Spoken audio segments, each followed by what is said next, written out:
Hi, good afternoon. Ako nga pala si John Maracunya, nag-aaral sa Joros Farm na may kursong OAP and C2. Ngayon, tatalakayin po natin yung mga parte o bahagi ng baboy, ng inahing baboy. Ngayon po, tuturo ko po sa inyo kung mga ano ito.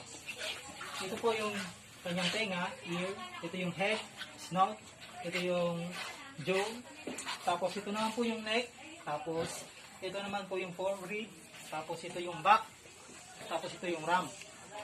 Tapos ito naman po yung hop, ito naman po yung jewclaw, tapos ito yung vulva, ito yung tail, tapos ito yung rear flank, tapos ito yung fore flank. Tapos ito naman po yung kanyang teeth, tapos yung belly.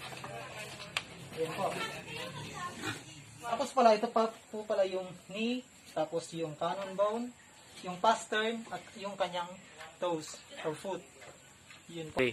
Next po, tatalakayin po natin yung good qualities ng inahing baboy. Una po, yung dapat po yung rounded body, tapos bright eyes, tapos active and lively. Tapos, yung vulva po dapat naka-downward. Para po, kunwari, kung magpapasampa po tayo, madali pong maipasok yung kuha ng lalaking baboy. Yun po yung kailangan natin.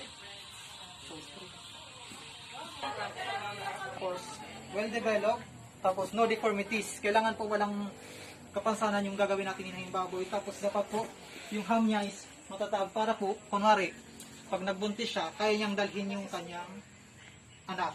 Yun lamang po at maraming salamat.